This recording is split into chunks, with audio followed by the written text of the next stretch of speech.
So hello, today I will discuss about circulation of heart का circulation के बारे में जानेंगे भी। हार्ट जो ब्लड सप्लाई है वो कहाँ किस तरीके से कैसे बॉडी के अंदर करता है और कैसे लंग्स के अंदर ब्लड जाता है, इन सभी चीज़ों के बारे में डिस्कस करेंगे इस वीडियो के अंदर। तो बने रहिए एंड तक वीडियो में। तो ये रफली डायग्राम ड्रॉ किया है मैंने।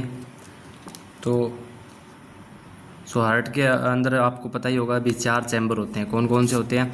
एक तो होता है राइट एट्रियम, इसी के नीचे राइट वेंट्रिकल, और लेफ़्ट एट्रियम, और इसी के नीचे लेफ़्ट वेंट्रिकल। ये क्या होते हैं? 4 चैम्बर होते हैं। कौन कौन से चैम्बर है? राइट एट्रियम, इसी के नीचे राइट वेंट्रिकल, इसी लेफ़्ट साइड के अंदर लेफ़्ट एट्रियम और लेफ़्ट वेंट्रिकल। ये क्या है? हार्ट के 4 चैम्बर होते हैं। और जो वॉल्व होते हैं हार्ट के कितने होते हैं? 4 होते हैं। तो आप बोलोगे हमने तो 2 ही पढ़े हैं, तो हार्ट के अंदर वॉल्व कितने होते हैं? 4 होते हैं। कौन कौन से होते हैं? जो राइट एट्रियम और राइट वेंट्रिकल के बीच में कौन सा वॉल्व होता है? ये होता है ट्राइकस्पिड वॉल्व, ठीक है। और लेफ़्ट एट्रियम और लेफ़्ट वेंट्रिकल के बीच में कौन सा होता है? इसको बोलते हैं मिट्रल वॉल्व या बाइकस्पिड वॉल्व, ठीक है। तो राइट एट्रियम और राइट वेंट्रिकल के बीच में जो ट्राइकस्पिड वॉल्व होता है, और लेफ़्ट एट्रियम और लेफ़्ट वेंट्रिकल के बीच में कौन सा वॉल्व होता है? Mitral valve. इसका नाम है मिट्रल वाल्व और बाइकस्पिड वॉल्व। 2 ये हो गए, राइट एट्रियम के बीच में और राइट वेंट्रिकल के बीच में ट्राइकस्पिड वाल्व हो गया। लेफ़्ट एट्रियम के बीच में और लेफ़्ट वेंट्रिकल के बीच में कौन सा हो गया? मिट्रल वाल्व बोल सकते हैं या बाइकस्पिड वॉल्व बोल सकते हैं इसको। 2 वॉल्व तो हमने पढ़ लिए। अब 2 वॉल्व और कहाँ होते हैं? 4 चैम्बर होते हैं और 4 ही वॉल्व होते हैं। तो 2 वॉल्व और कहाँ होते हैं इसके बारे में जानिए। तो राइट वेंट्रिकल के नीचे यहाँ पर क्या होता है? एक वॉल्व होता है जिसको बोलते हैं पल्मोनरी वॉल्व, ठीक है। राइट वेंट्रिकल के नीचे कौन सा वॉल्व होता है? पल्मोनरी वॉल्व, ठीक है। और लेफ्ट वेंट्रिकल के नीचे कौन सा वॉल्व होता है? एओर्टिक वॉल्व, ठीक है। राइट वेंट्रिकल के नीचे पल्मोनरी वॉल्व होता है, लेफ्ट वेंट्रिकल के नीचे कौन सा वॉल्व होता है? Aortic valve. तो ये 4 चीज़ें पढ़नी जरूरी है हमको। राइट वेंट्रिकल कहाँ होता है? लेफ्ट एट्रियम कहाँ होता है? राइट वेंट्रिकल, लेफ्ट वेंट्रिकल, मतलब ये 4 चैम्बर और 4 जो वॉल्व है, इन सभी के चीज़ों के बारे में पहले बेसिक नॉलेज होनी ज़रूरी है, तभी हम इस सर्कुलेशन को अच्छे तरीके से समझ पाएंगे। और ऊपर हमने क्या बनाया है? ये है लंग्स हमारा, ठीक है। और नीचे बनाई है हमने बॉडी, ठीक है। तो स्टार्टिंग कहाँ से करते हैं? ब्लड आता कहाँ से है, ठीक है। तो ब्लड आता है बॉडी से। ये बॉडी रही, बॉडी से कौन लेके आता है ब्लड? ऊपर की तरफ होती है सुपीरियर वाना केवा, और नीचे की तरफ यहाँ होती है इन्फीरियर वाना कावा, ठीक है। सुपीरियर वाना कावा और इन्फीरियर वाना कावा कहाँ से ब्लड लेके आती है? बॉडी से। तो ये बॉडी से ब्लड कहाँ लेके आती है? राइट वेंट्रिकल के अंदर, ठीक है, राइट वेंट्रिकल के अंदर। तो बॉडी से कौन ब्लड लेके आता है? सुपीरियर वाना केवा, इन्फीरियर वाना केवा। कहाँ से लेके आती है? बॉडी से। किस में लेके आती है? तो राइट एट्रियम के अंदर लेके आती है। किसके अंदर लेके आती है? राइट एट्रियम के अंदर ब्लड लेके आती है, सुपीरियर और इन्फीरियर वाना केवा बॉडी से। तो चलो जी, अब हार्ट के अंदर जो ब्लड तो आ गया, मतलब राइट एट्रियम के अंदर ब्लड आ गया। तो राइट एट्रियम जब कॉन्स्ट्रिक्ट होगा, मतलब सिकुड़ेगा, तो सिकुड़ेगा तब ये जो वॉल्व है, ये कौन सा वॉल्व है? Tricuspid valve. तो ये ट्राइकस्पिड वॉल्व क्या है? खुल जाएगा, ओपन हो जाएगा। तो ब्लड कहाँ आ जाएगा? राइट वेंट्रिकल के अंदर, ठीक है। राइट एट्रियम के अंदर ब्लड आ गया सुपीरियर और इन्फीरियर वाना के पास से, और ये क्या है? कॉन्स्ट्रिक्ट हुए, और ये वॉल्व है जो हमारा ओपन हो गया, खुल गया। ट्राइकस्पिड वॉल्व था, ये खुल गया। राइट वेंट्रिकल के अंदर क्या आ गया? ब्लड आ गया हमारा, ठीक है जी। राइट वेंट्रिकल के अंदर हमारा ब्लड है जो आ चुका है। तो ये कौन सा वाल्व था? Pulmonary valve. तो राइट वेंट्रिकल के अंदर जब राइट वेंट्रिकल कॉन्स्ट्रिक्ट हो गया, सिकुड़ेगा, पिचकेगा, तो ये ब्लड, ये जो वॉल्व है ये ओपन हो जाएगा।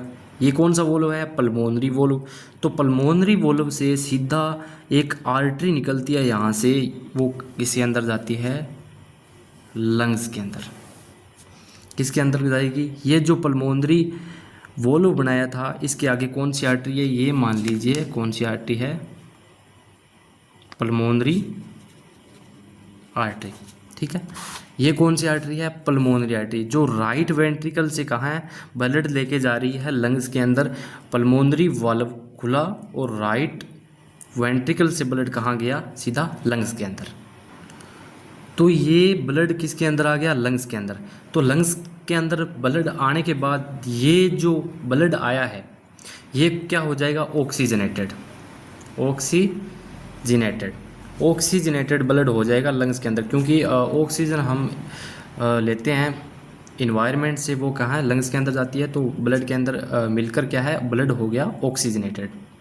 चलो ठीक है जी, ऑक्सीजनेटेड ब्लड मतलब लंग्स के अंदर ब्लड आ चुका है। कहाँ से? पल्मोनरी वॉल्व से, पल्मोनरी आर्टरी से। ये कौन सी आर्टरी थी? पल्मोनरी आर्टरी थी। पल्मोनरी आर्टरी से कहाँ है? लंग्स के अंदर ब्लड आ चुका है। अब जी हो चुका है ब्लड ऑक्सीजनेटेड होने के बाद ब्लड कहाँ पर जाता है? लेफ्ट एट्रियम के अंदर। लेफ्ट एट्रियम के अंदर कहाँ से? लंग्स से ब्लड जाएगा लेफ्ट एट्रियम के अंदर। ठीक है, लेफ्ट एट्रियम के अंदर ब्लड जाएगा, वो किसके थ्रू जाएगा? ये क्या है? पल्मोनरी वे। ठीक है, पल्मोनरी आर्टरी से तो ब्लड आया था पल्मोनरी वॉल्व के थ्रू राइट वेंट्रिकल से लंग्स के अंदर, ऑक्सीजनेटेड हो गया ब्लड लंग्स के आने के बाद। और जो लेफ्ट एट्रियम के अंदर ब्लड जाएगा वो पल्मोनरी वेन से जाएगा। ये कौन सी वेन है? जो लंग्स से एक वेन निकलती है जो लेफ्ट एट्रियम के अंदर ब्लड लेके जाती है, उसका नाम है पल्मोनरी वेन। तो ब्लड आ गया है जी हमारा लेफ्ट एट्रियम के अंदर। तो जैसे ही लेफ्ट एट्रियम है वो कॉन्स्ट्रिक्ट होगा, पिचकेगा, सिकुड़ेगा, तो ये वॉल्व है, ये कौन सा वॉल्व है? बाइकस्पिड वाला बोल दिया था, इसको मिट्रल वॉल्व भी बोलते हैं। तो ये खुल जाएगा, खुलने के बाद जो ब्लड आएगा वो लेफ्ट वेंट्रिकल के अंदर आ जाएगा। किसके अंदर आ जाएगा? लेफ्ट वेंट्रिकल के अंदर। ठीक है, लेफ्ट वेंट्रिकल का जो एरिया होता है वो सबसे बड़ा होता है, सभी चैम्बर से क्या है? बड़ा होता है। लेफ्ट वेंट्रिकल का एरिया होता है, मतलब इसका साइज़ है वो ज़्यादा होता है। ठीक है जी, लेफ्ट एट्रियम से ब्लड बाइकस्पिड या मिट्रल वाल्व के थ्रू लेफ्ट वेंट्रिकल के अंदर आ गया है। और यहाँ एक वॉल्व है जिसका नाम है आयोटिक वॉल्व। आयोटिक वॉल्व से अरोटा निकलती है। अरोटा कहाँ पर जाती है? सीधी हमारी बॉडी के अंदर। ठीक है, लेफ्ट वेंट्रिकल से वो वाल्व होता है, एयोटिक वाल्व बोलते हैं, इससे हमारी क्या निकलती है? एयोटा निकलती है। एयोटा कहाँ पर जाती है? सीधी बॉडी के अंदर। तो बॉडी से वही प्रोसेस दोबारा होगी। बॉडी से क्या है? सुपीरियर और इन्फीरियर वरना के वह कहाँ से ब्लड लेके जाएगी? बॉडी से राइट वेंट्रिकल एट्रियम के अंदर, और राइट एट्रियम से ट्राइकस्पिड वॉल्व ओपन होगा, राइट वेंट्रिकल के अंदर चली जाएगा ब्लड, और पल्मोनरी वॉल्व से पल्मोनरी आर्टरी के थ्रू लंग्स के अंदर चला जाएगा। लंग्स के अंदर ऑक्सीजनेटेड ब्लड कहाँ पर जाएगा? पल्मोनरी वेन से लेफ्ट एट्रियम के अंदर। लेफ्ट एट्रियम के अंदर मिट्रल और बाइकस्पिड वाल्व होते हैं, ये खुल जाएंगे, ओपन हो जाएंगे। लेफ्ट वेंट्रिकल के अंदर ब्लड आ जाएगा। लेफ्ट वेंट्रिकल के अंदर ब्लड आने के बाद जो आयोटिक वाल्व है ये ओपन हो जाएगा। ओपन होने के बाद आयोटा के थ्रू क्या है? हमारी बॉडी के अंदर आ जाएगा। ये प्रोसेस है जो चलती रहेगी। यही है हमारा सर्कुलेशन। हार्ट के अंदर किस तरीके से बॉडी के अंदर सर्कुलेशन होता है।